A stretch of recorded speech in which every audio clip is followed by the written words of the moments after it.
This conference will now be recorded.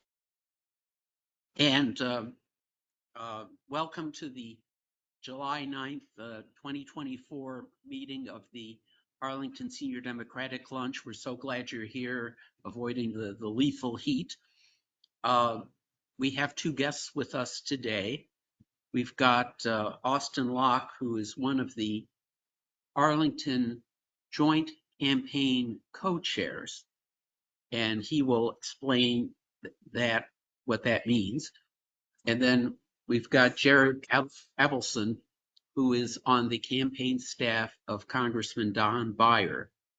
And what we thought we would do is have sort of a panel discussion format with the two of them sitting here side by side. I'll shove my food down the road, with each one spending about 10 minutes explaining what their job is and how it fits into the overall scheme.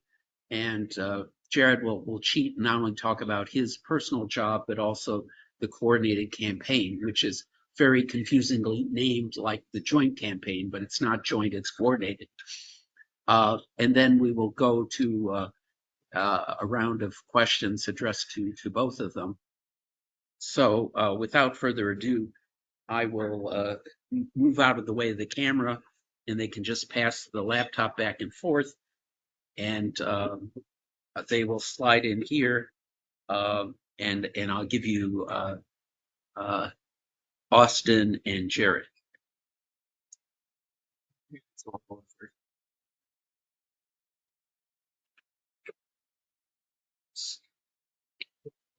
Hello. I'll move my food out of the way so we can give a little bit of space here.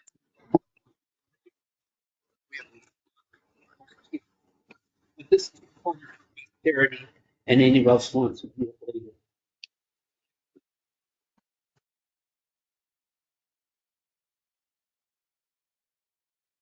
So first things first, my name is Austin Locke. Why don't you check the camera to make sure you're in frame? I'll scoot up a little bit.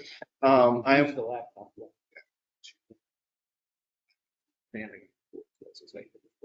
I'm one of the co-chairs for the joint campaign here in Arlington County. So that is the campaign by which we take all Democratic nominees that you'll be voting on in November, everything from president all the way down to school board. And we kind of issue a joint, we batch them all together and we campaign on all of their behalfs.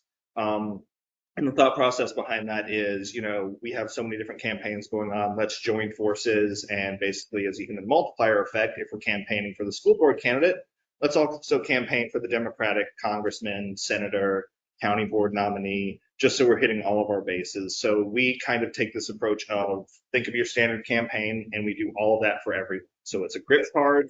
We create sample ballots on that lovely blue paper that people hand you on election day. To tell you who all the Democratic nominees are, what specific bond issues and where the Democratic Party stands on it, as well as our messenger that usually gets lit dropped to most stores in Arlington County, as well as mailed out to those stores that we aren't able to hit in those multi-unit buildings. So in totality, we hit about 50,000 people. Well, we talk to 50,000 people. Hit's probably not the right word.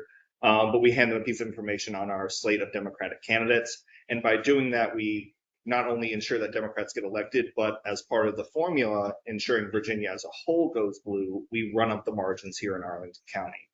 Because this is a very blue area, we want to make sure we get as many votes as possible, because for every voter we have here in Arlington County, that's one more on the scoreboard for us to make sure that things stay blue here in Virginia. And we also do things like lit drops, texting campaigns, social media. Like I said, it's kind of an entire campaign just rolled up for everyone to do together. And yeah, absolutely. So I'm Jared Abelson. I work for Congressman Beyer. Been with him for about 3 years now. And I handle with our team of two, we handle all the fundraising, political side of or just the campaign side of his, I guess, office, per se. We have our office actually at the Arlington Dems headquarters, and our biggest goal. He's the recruitment chair for the DCCC, in addition to representing the district. So we are a lot of times raising money for not only ourselves, but for all of the competitive races around the country. We give away a lot of money for all of the frontline, and as recruitment chair, a lot of work goes into making sure we have the funds to fund our red to blue districts as well. So we always have our goal to max out to every campaign that is truly competitive this election, as well as helping out our Virginia local parties and our Virginia candidates as well in the off years. Or there's no off years in Virginia, but the federal election off years. So we're constantly at work doing the best we can to support our competitive Democrats and our 8th District Democrats as best as we can. I think with the election coming up, our biggest focus right now in terms of field is targeting our 18 to 29-year-olds. You obviously know that like our over 45 population is most likely to vote especially in a presidential year, but our under 30s don't always have great turnout. So one of Congressman Beyer's biggest projects is to improve the turnout as best as possible, especially with this election. Not a lot of motivation for younger people to come out and vote with the candidates that we have. So we're trying to raise turnout as best as possible in our under 30 demographic. And that's going to be our project through the election. And that's kind of our focus this election season. So Would you explain exactly what the coordinated campaign is, please, while we're at it? okay, yeah. So the coordinated campaign, I do not work for the coordinated campaign. I work more with the coordinated campaign, and that is led by the president's campaign essentially, and will kind of goes from president to Tim Kaine's campaign, and within each congressional district, especially the 2nd, the 10th, and the 7th, because those are our most competitive seats in Virginia. So a lot of times they will just work together to spread the message of the entire Democratic ticket rather than just focusing in on one race themselves. So it's an opportunity for the smaller campaigns to utilize the resources of here, the president's campaign and the state party infrastructure. So they'll be doing a lot of field work around the state to appeal to the entire ticket. So you're not going to see the strongest presence in the 8th district per se, because the 8th district, Yeah. our district. Like you'll see, because of the infrastructure we have at the local party level and with Congressman Beyer, a lot of focus will be on those competitive congressional seats with the president and Tim Kaine's campaign still having a presence here to run up the score. But you'll see a split probably all but with your joint campaign in Arlington and the coordinated campaign elsewhere. Okay. The first question for both of you is, what do you see as how this focus on getting increased turnout of the youth vote is going to work, and what steps we taken to sort of prevent it magnifying some of these issues that are focused more on young. For example, there's been polling data that shows that people 65 and older are very much on the Israeli side of the Gaza dispute, whereas a very high proportion, over 50% of people of college age, polls being pro-Palestinian. So how do you filter not only by age but also political proclivity? Yeah. I think the biggest thing on that issue with under 30 is it's very important that we show like one sympathy to Palestinians and that the biggest thing to remember is that most people don't vote on foreign policy and that issue. It's been very active in the news the last few months, of course. However, we don't see people voting as much per se on that. The biggest thing will just be to get those who are passionate about the Palestinian cause and under 30 to come out to vote for Biden versus staying at home. But I think over the next few months, there's going to be a lot of resolve on that issue. I think they're working on the ceasefire, which I think is going to happen. And I don't think it'll be as big of a role in the election come the general, at least for under 30-year-olds, as we think, because you see all the college campuses, it's died down a lot, and we're working towards a ceasefire and doing right for both sides. I think the president's doing a really good job on that front. And the key is not a lot of people are voting on that specific issue alone. There's a lot of other reasons for young people to come out to vote. Getting them to come out to vote is going to be a struggle just because of it's hard for people under 30 to identify with an 81-year-old man who is running against a 77-year-old tyrant. But a lot of people under the age of 30, well, specifically under the age of 25, don't remember 2016 like everyone else because they weren't politically active at that age. And so there's a lot of reasons we need to get that youth turnout. Austin, do you have a comment in terms of Yeah. the joint campaign? Yeah, so the other hat I also wear is I'm also the political director for the Arlington Young Democrats. And what I can say is from the perspective of young people, when as our organization, we're more than just one issue, right?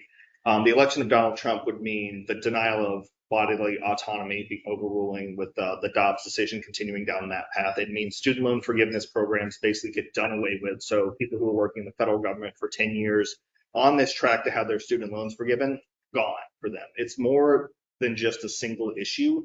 And a lot of people care about different things. Young people also, like the Biden administration is looking into, or I think has reclassified marijuana from a Schedule 1 drug down to a Schedule 3.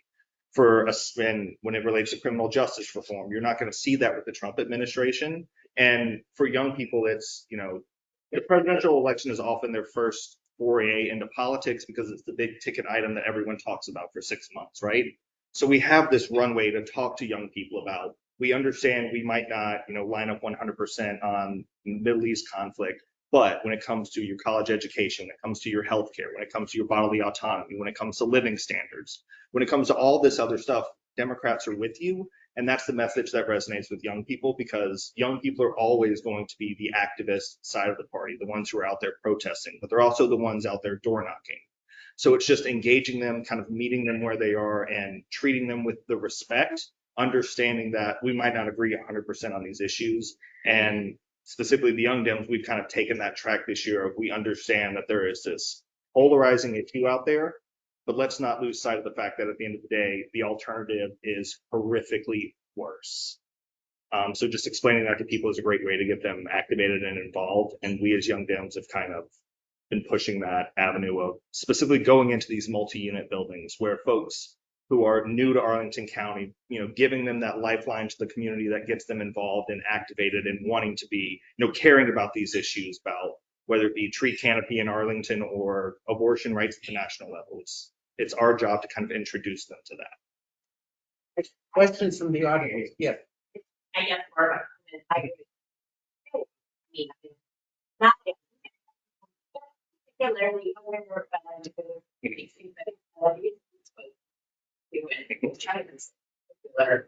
would be the points for this. Young people fortunately care about it. Ended up more way than the Supreme Court is the big issue here, right? And that's more of let's think long term, guys. Like, we always talk about this election is the most important for everyone. This election will have the most future ramifications, ignoring what Donald Trump will do to this country, what the Supreme Court itself will do.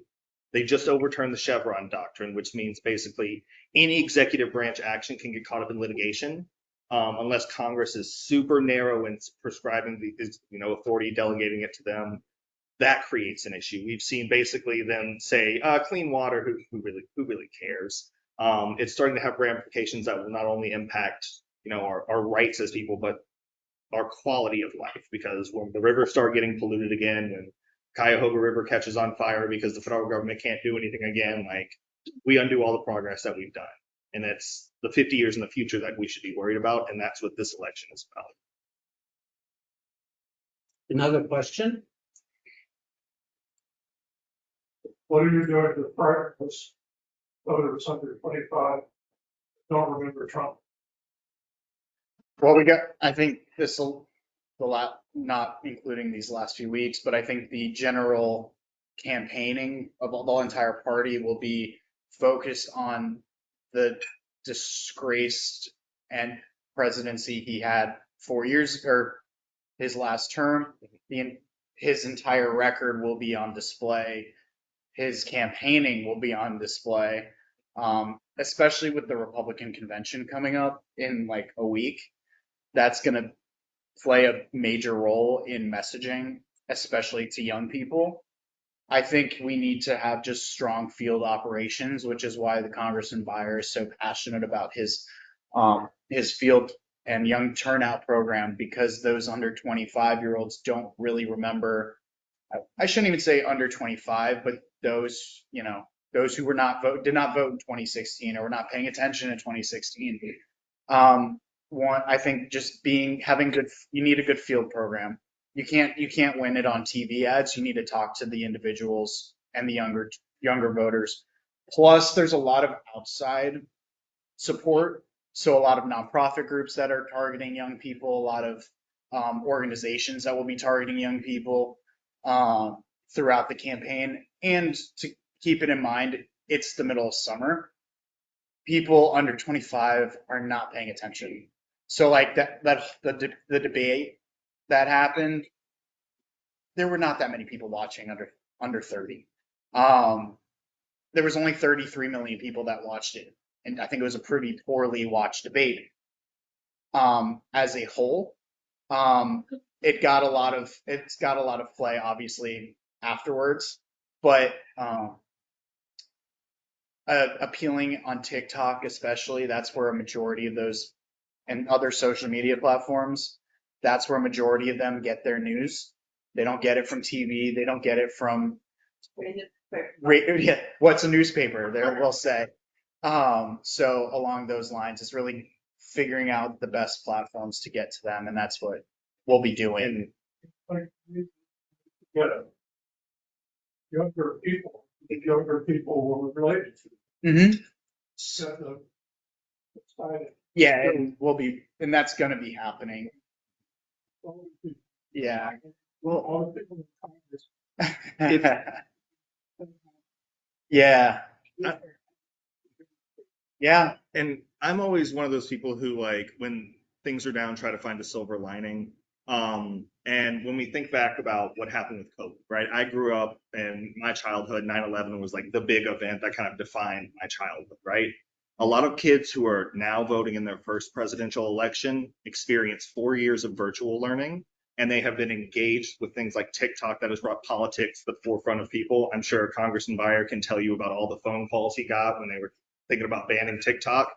The advertisements were click this button, call your congressman right now. That's the kind of activism that the youth is engaged with, because like when we have a national event like 9/11 or COVID or the Challenger disaster or the Kennedy assassination, it got people involved in a way that they haven't really ever gotten involved since like Obama before. So it's now our job as political people to say, we see that like the interest is there. Now we've got to capture it and pull you on our side, right?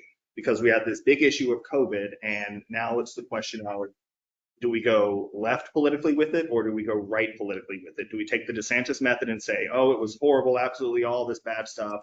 Or do we say we took these measures to save lives, the compassionate approach? And then from that, people start to build their political ideology around these major national events. And we as Democrats in this election need to say, okay, the youth is engaged. Now let's make them young Democrats, who then turn into adult Democrats, and who turn into senior Democrats, Democrats for life, basically. So we have a duty basically through social media, through meeting people where they are, through showing them like, it's really easy to show someone what the right decision is. Like a child has a piece of candy, the candy store is right there. I can steal it from the child or I can go buy it. 99% of people are like, I'm just gonna go buy the candy, right? When you message politics where the right answer is right in front of you, that's what makes it easy to hop on to be a Democrat. Think about when Obama ran. He energized a group of young people. When Bernie Sanders ran, he energized a group of young people. It's capturing those proclivities and pulling them onto your side. And they're engaged now. So like, let's get to work. I have a grandson, and Father's Day, he's a father too. It's like 26. Anyway, he mentioned, I was shocked, Project 25. We didn't talk about it. I haven't even read that whole. So you're hearing that from young people? It blew my mind. Yes, it is from the, inside the Young Democrats, it's this big flashing red light. And Trump, recently came out and says, I know nothing about it. But let's be realistic. There are people around him, the Heritage Foundation, who fully believe in this, and they're going to be in the roles in the administration tasked with basically changing the scheduling of federal employees so that most people become political appointees. I work with the federal government. I can go ahead and tell you these career employees who do their job no matter who the administration is aren't going to stand for this, and you're going to basically see a collapse of government function, which is what they want. And that's one of the issues we need to talk to young people about is like government can be a force for good, but I grew up in Alabama. I have seen what happens when you weaponize government, when you treat people as less than just because they're a little bit different than you or they might not be as rich as you. That's kind of what Project 2025 is. And I think if we look at not necessarily what's in it, because that's when you get into the details and focus on things, but what are the implications of that, right? Policy paralysis, where Congress doesn't do anything in a national emergency. If our healthcare system undergoes strain like we did last time, Congress can't act quickly because they basically gutted the implementation aspect of it. So there's no way to get the dollars from the bill to the people who need them. And that's why I'm saying like the future of the future is what matters in this election. And by talking about people not, because a lot of people don't care about like super in the weeds details. Like, if you were new to Arlington politics and I told you the biggest issues were the missing middle and pickleball, you'd be like, most of the things in Arlington sound like they're going pretty well. But so they want to focus on the high level stuff, right? So it's more of like, it'll just destroy the government, basically, would be, what I would tell people. It would fundamentally enshrine that, like, you have to follow our dear leader or you can't work for the government. Like, give them the end result of what it is, as opposed to, and, if they care, give them like all the bad details that are in there. But I think it is a systemic threat. Functionally, it's in line with what they've been doing for the past 30 years. Like, let's not kid ourselves. They've been, ever since Roe v. Wade happened, the conservative movement has been playing the long game here, and it's all coming to fruition right now. And it's not inevitable. France just showed us that. In 2 weeks, they went from thinking the right-wing party was going to win to the other parties cooperating and working together to say not one more seat. And at the end of the day, it worked. So it's not inevitable here. If only that would happen in America, which it won't. Do you have comments on Project 2025 Yeah. specifically? I think Project 2025, obviously it's terrible, but young people don't know about it. Yep. We're two people that we're not normal young people there. We are actually engaged. That's not the norm. I guarantee you most people in America do not have any idea what 2025 And is. it's starting to take off. It started trending on Twitter last week. So I imagine it's filtering into TikTok now, but it's kind of that, we've got to make sure we're giving them the accurate message. Well, let's do a poll. How many people in the audience have read Project 2025, or even the summary? Not a single one. I know the highlights. Yeah. Yeah. I mean, it's a 1,000-page document. I would say reading the whole thing is setting the bar just a little high. I love policy and politics, but I've just read the book. Yeah. So our job as Democratic campaign staff and the Democratic Party will be to almost do the Republicans' job of spreading their message, because we know how that message, as much as it may turn out some of their base, will turn out a lot of people for us. That's true. They tell you. We just have to believe them. Our problem is we don't believe them sometimes, and we're just like, and people in this country think with their pockets rather than, and just what's in front of them and what affects their daily life rather than the sum of all the parts. So The number of voters who have told me I vote based on how the stock market does on election day far too concerning. I've probably heard it over 100 times. Why don't we ask both of you to tell us what you think your number one challenge of your job is? You know, the number one obstacle or hurdle you're confronted. Go ahead, Austin. This is partially just because of my past in politics, but I always believe the biggest hurdle is always fundraising. You can have passion, you can have people, but literature costs money, social media costs money, texting plans cost money. And when you have money, it's a multiplier effect. It makes your efforts 10 times stronger if you can have money behind it. So that's just my personal opinion. The biggest obstacle is always money. I mean, yeah, from a whole, it's usually money. I think personally, it's not as much money as it is just time. Time in the day. We only have 2 people on our team, so getting everything done is, we only have 2 people, so we gotta we have to be able to, get it all done in the right time. And I think on a whole for the country, for this presidential election, like money's not going to be the issue. Mhm. That's not the issue that we're going to face. The money, it's going to be $2 billion one way or another for both sides. Money's not going to decide this election. It's going to be people, human interaction and fields that will ultimately help drive it, or an existential threat that ends up coming out the next few months here. So money's not going to be the problem. Everyone knows what they really need to know for both candidates. There are no strangers in this race. We know what we're dealing with. Do both of you, could you specify sort of the range of volunteer opportunities that people can, if someone wanted to get involved in the coordinated campaign or the Beyer campaign, what sort of things should they do? Sponsor a coffee for their neighbors, or door knocking campaign starting this weekend. So could each of you just sort of summarize some of the variety of opportunities available to people who want to get involved? So from the joint campaign perspective, I would like to probably break it up into events. So we have 4 major events through the joint campaign. We have the Labor Day Chili Cook-Off. We are considering a new event this year, the first day of early voting, kind of like voter rally. So like pep rally, a little bit of music. We have the honor a distinguished Democrat event, and as well as the Golden Gala. And then the Young Democrats also have another event attached to that. So they need volunteers to help set up that event. If you know anyone with a venue, that'd be great. Attending the event, purchasing a gold card or a single ticket event, that would be great. We have the messengers, so that we do lit drops for. So you're signing up for a route, walking around your neighborhood, dropping them off at your neighbor's door.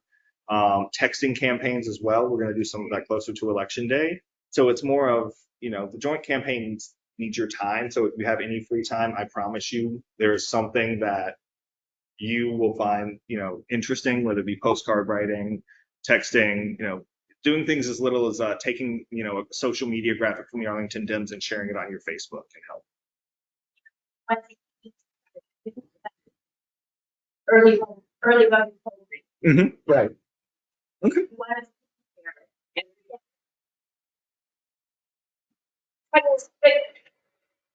2016, we covered every day, every polling place, with some gaps where people didn't show up.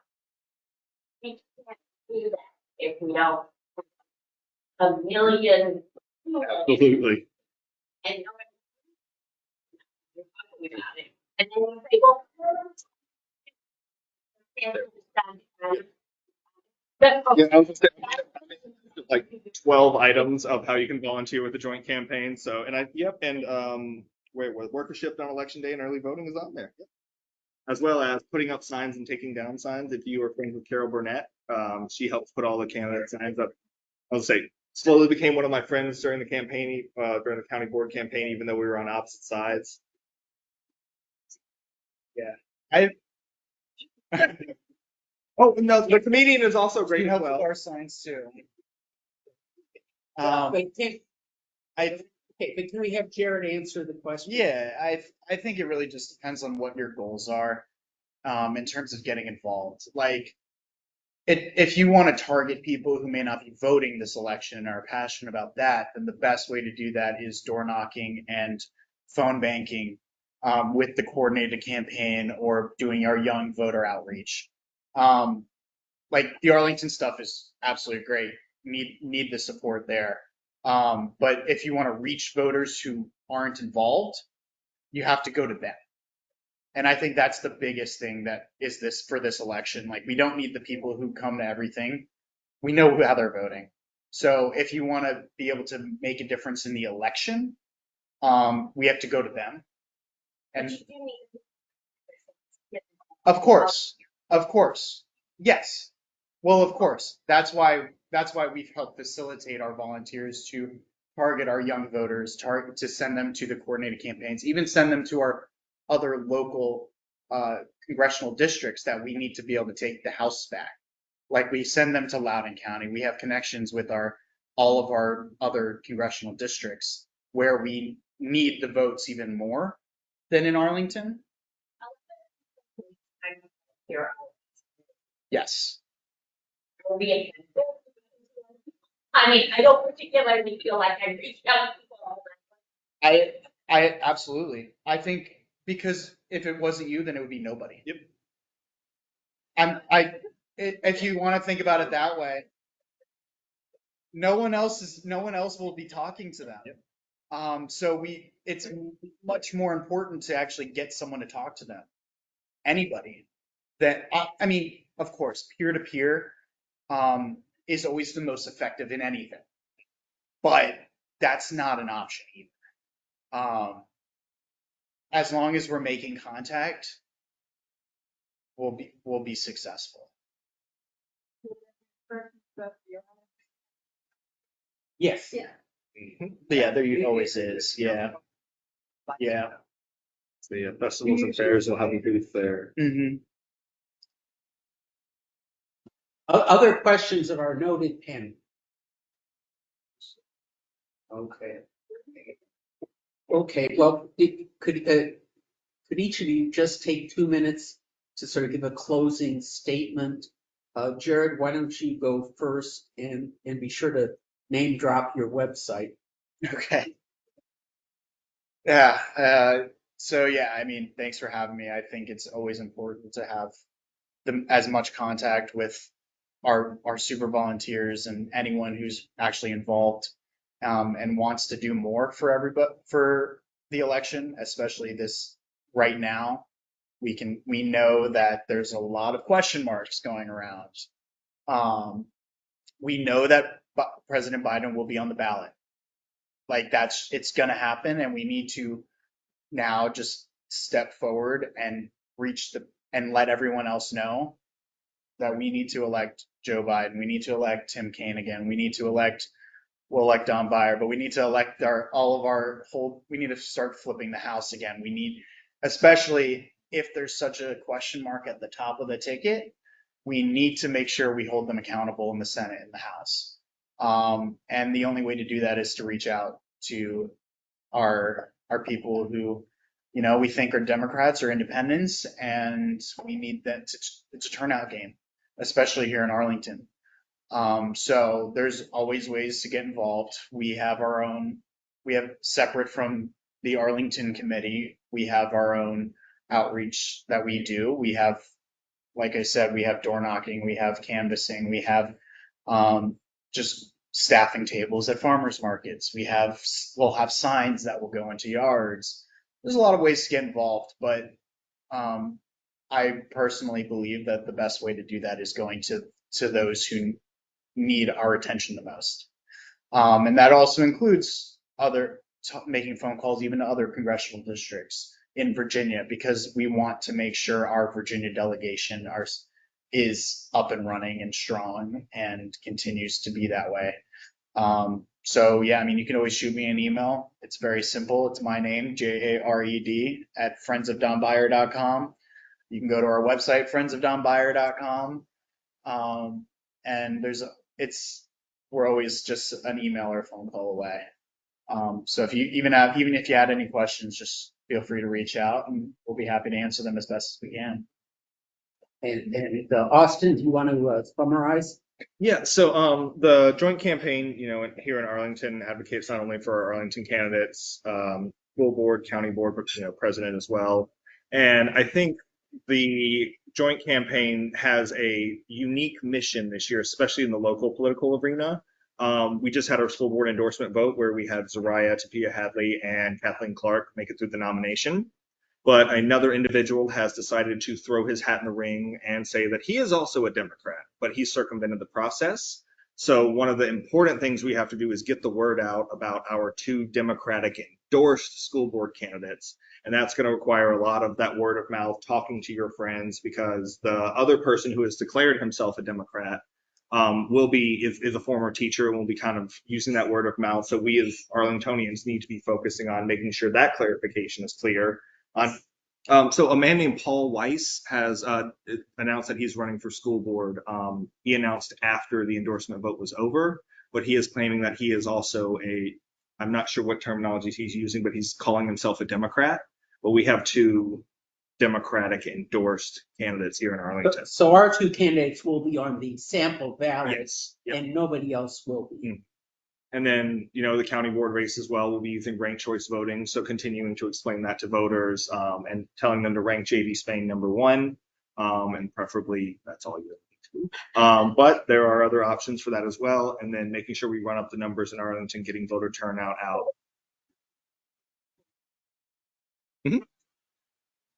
The general election for the county board is ranked choice voting as well. So there are also 3 candidates running. I'm going to take the liberty here and make fun of one of the candidates, Our Lady of Perpetual Campaigning, Audrey Clement. She is running again, as well as a newcomer to Arlington, Madison Granger of the Forward Party.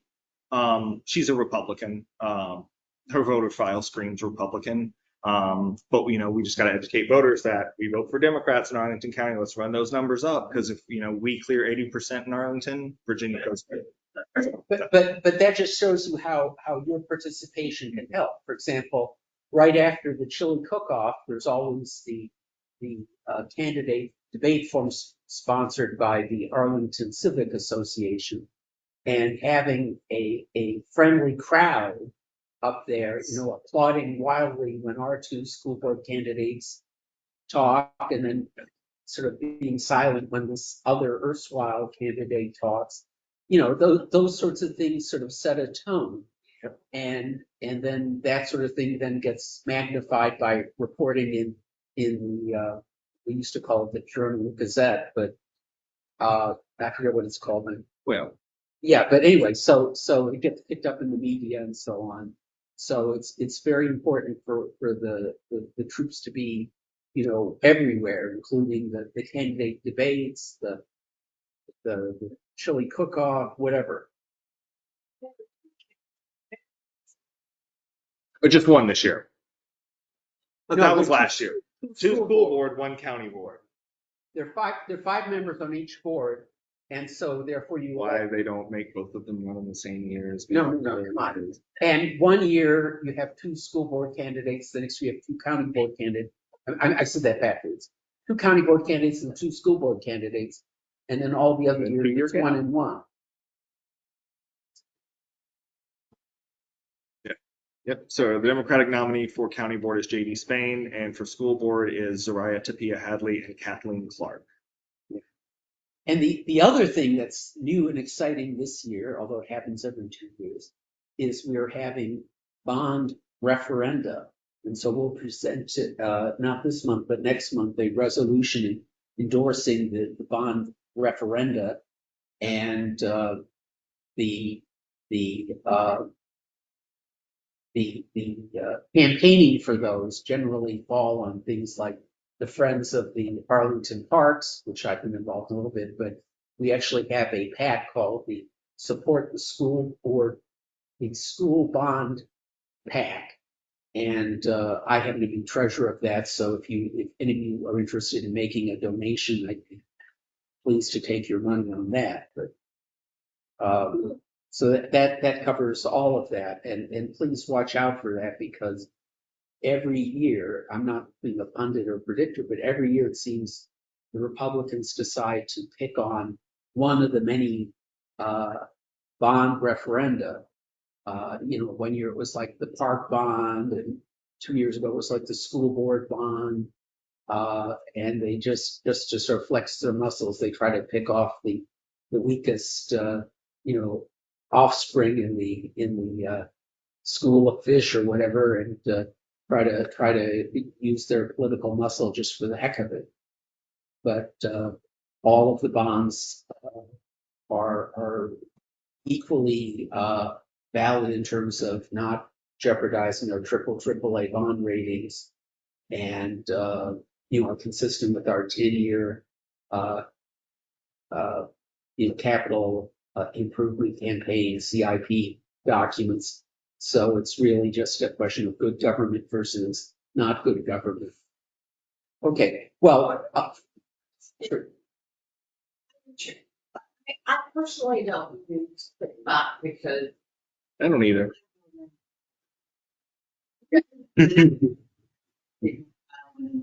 I would prefer Yes. people with my family. I'm sure. Where does TikTok go with the political information? Long story short, so when you start scrolling through stuff, TikTok is quote unquote watching how much time you spend on certain topics. So like, let's say you really like cooking, so like the longer you spend on cooking videos, the more cooking videos it'll show you. But you can also have ads on TikTok. So people have kind of taken out ads and like, hey, voting starts on blah, blah, blah, blah. And that's how like folks can kind of see that depending on how much time you spend on that ad, it can change what you see. Oh, it's no different from Instagram and other people. It's all algorithm based. Yeah. Bill, if you bring it up, your phone will listen and pretty much. I was gonna say, just grab all the phones in the house, put them together, and just say like, Joe Biden is great, vote Democrat. I do think that the medium is the message. I mean, like people our age, when someone sounds like Walter Cronkite, we will give them more credence in terms of political news. Whereas if someone who's 17 years old sees someone who sounds like a rapper, say a rhyme about Donald Trump or something, then all of a sudden that person will have more credibility than Walter Cronkite would. And Joe Biden, like the president and the campaign, have reached out to these popular influencers on social media to get them to start talking about campaign issues, and that will continue to increase. And they all have like tens, hundreds of thousands of followers. So eventually they will see it between now and election day. If they listen, that's up to them, but they'll see it. Yep. Get on. And we're on the right side of issues for young people. We care about personal liberty. We care about education. We care about healthcare. We care about your rights. We care about preventing climate change. Like Democrats are on the right side of it. So when we explain it to people, our vote totals will go up, because you vote for Donald Trump, no one's going to stop climate change. Basically, like at least with Democrats, we're going to try to do something. All right, well, why don't we press the stop record button, and then I'll let these two